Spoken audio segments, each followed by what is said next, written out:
Let's talk about tone development. Of course, when we talk about tone development, we have to bring into other elements into this whole thing, such as breathing, and such as goldfishing, and even whistle tones. So let me just go over some of this again. Let me just talk about goldfishing.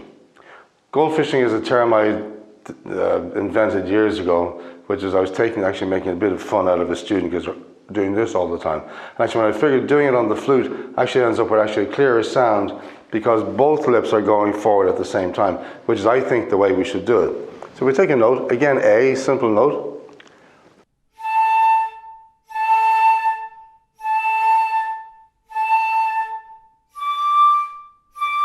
D, any notes will do, really, but really concentrating on keeping both lips working forward at the same time. So if we even start a scale, let's be a little bit more adventurous this time. We'll go into A flat major.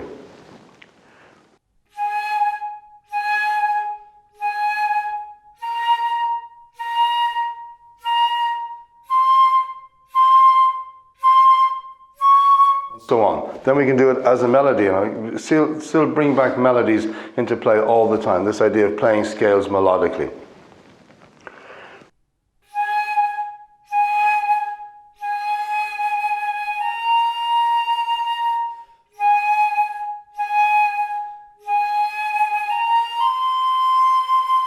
You can even combine this with other breathing exercises. Again, like keeping the last note as long as possible and then taking a large breath.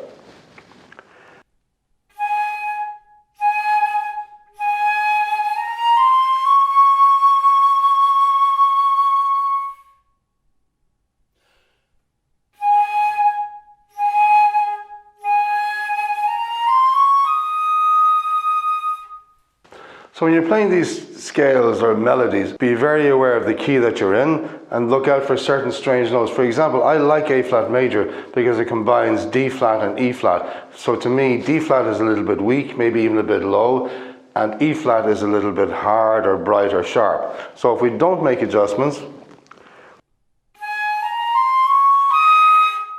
see, the E flat just pops out. So bear this in mind, that each key has its own peculiarity. That's why I would really advise you to play in all the major and minor keys melodically. Now, another aspect of tone development, which I touched on before, is using whistle tones.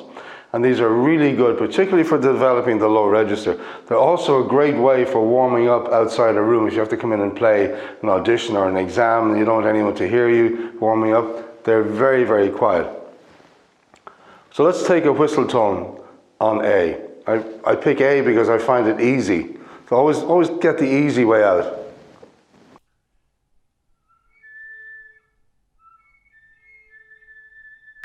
Then what I do, without trying to change anything, is just add more air. It's a very good exercise for the low register.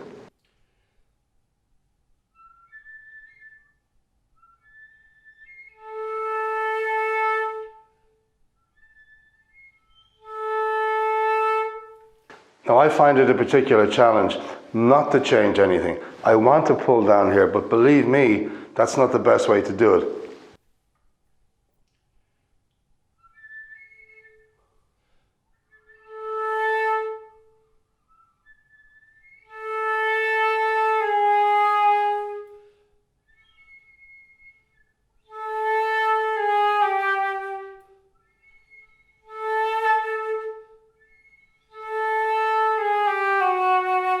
And it doesn't matter what whistle tone you get, just take anything and try to hold it. The actual exercise is keeping everything nice and forward and relaxed.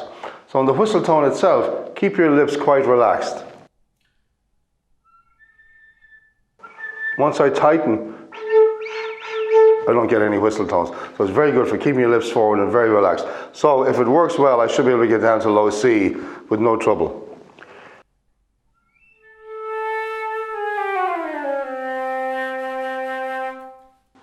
That worked.